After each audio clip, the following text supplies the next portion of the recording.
आज हमारा टॉपिक रहेगा कूलॉम के नियम का सदिश रूप। क्योंकि कूलॉम ने विद्युत बल के बारे में बताया था कि दो आवेशों के बीच में किस प्रकार विद्युत बल निर्भर करता है आवेशों के ऊपर और उनके बीच की दूरी पर। तो बल एक सदिश राशि है, तो उसे सदिश रूप में व्यक्त करना ज़्यादा बेहतर रहेगा। तो आज का हमारा हेडिंग है सदिश रूप में कूलॉम का नियम। तो यहाँ पर हम पहले x और y अक्ष बनाएंगे। ये x अक्ष है और ये y अक्ष है। यहाँ पर है मूल बिंदु। इस मूल बिंदु से r1 वेक्टर ये स्थिति सदिश है और यहाँ पर एक आवेश है q1 और यहाँ से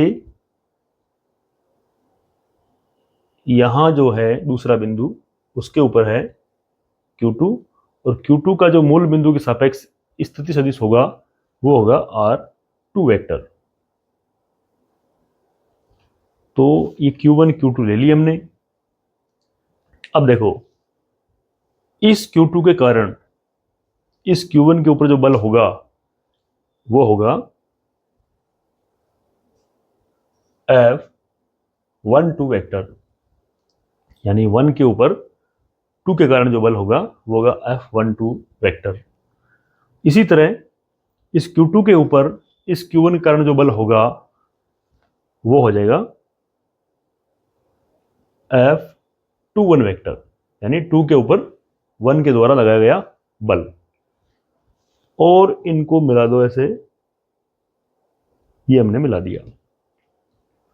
तो ध्यान देना है कि ये जो बीच में आ रहा है, इनके बीच में दूरी जो है, अगर आप F21 की बात करते हो तो आपको लेना है R12 वेक्टर या R12 कैप। ये दिखा रहा है कि F12 की दिशा में एकांक सदिश है R12 वेक्टर, और ये जो R12 कैप जो है ये है एकांक सदिश, और R12 वेक्टर जो है इसको बोलते हैं विस्थापन सदिश। क्योंकि अगर हम F12 की बात करते हैं बल की, तो ये Q2 से Q1 की ओर लग रहा है। दूसरी ओर अगर हम इस बल की बात करें तो इस दिशा में जो सदिश आएगा वो आएगा R21 वेक्टर, और एकांक सदिश लेंगे तो R21 कैप ले लो बोले। तो ये हमारा चित्र बनके तैयार हो गया। अब देखो, यहां पर आवेश Q1 पर Q2 के कारण जो वैद्युत बल होगा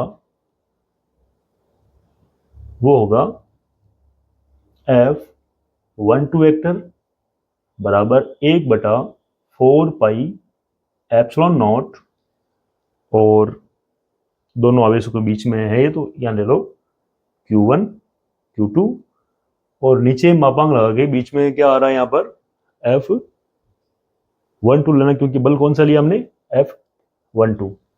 तो यहाँ ले लो R12 वेक्टर का ऊपर लगा दो स्क्वायर और यहाँ लगा दो R12 कैप। ये पहला समीकरण में मिल गया।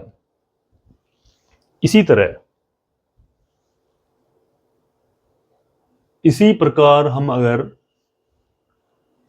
यहां पर ये जो लें Q2 के ऊपर Q1 के कारण बल, तो देखो इसी प्रकार Q2 पर Q1 के कारण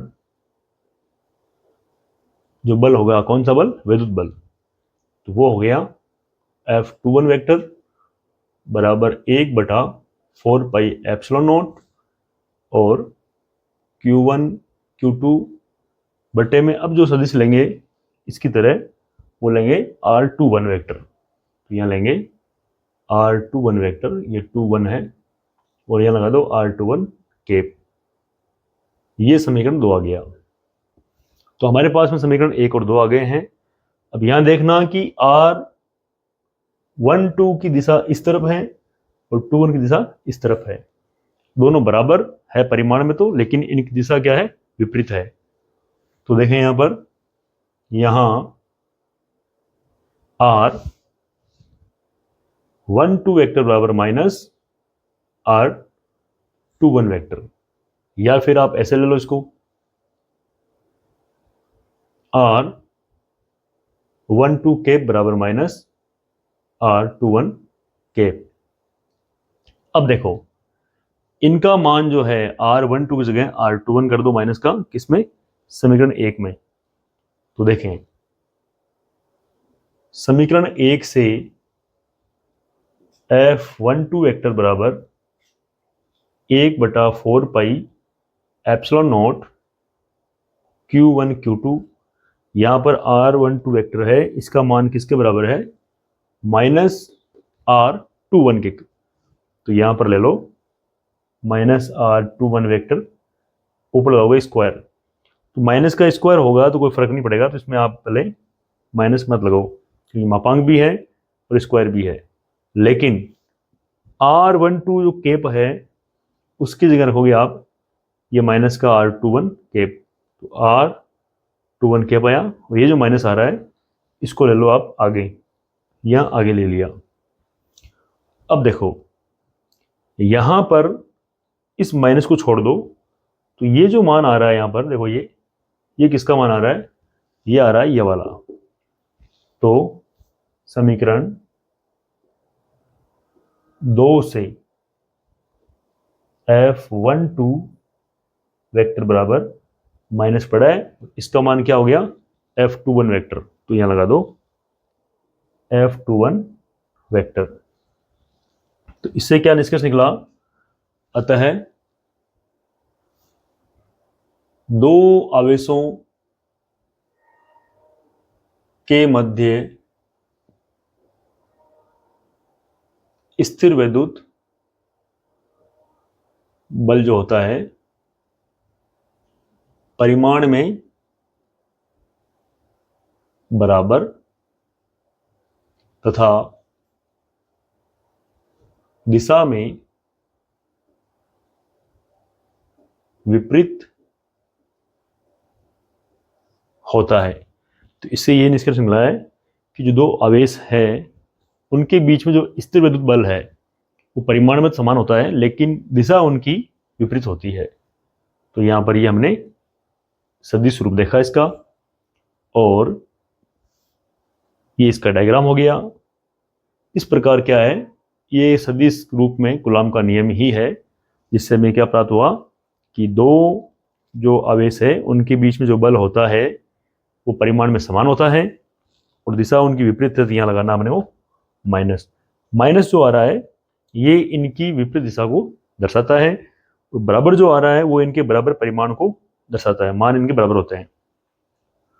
तो अब देखो दूसरी चीज यहां पर नोट में ले लेते हैं, जैसे कि अगर Q1 Q2 का मान 0 से छोटा हुआ, लेस देन 0, तो इसका मतलब क्या हुआ कि एक पॉजिटिव होगा, धनात्मक होगा, और दूसरा नेगेटिव होगा। अगर एक पॉजिटिव और एक नेगेटिव है तभी यह स्थिति आएगी। तो उस कंडीशन में जो बल है इनके मध्य वो होगा आकर्षण बल। और अगर Q1 Q2 का गुणनफल 0 से बड़ा है तो इसका मतलब क्या है, या तो दोनों पॉजिटिव है या दोनों ही नेगेटिव है। तो इस कंडीशन में इनके बीच में जो बल होगा वो होगा प्रतिकर्षण बल।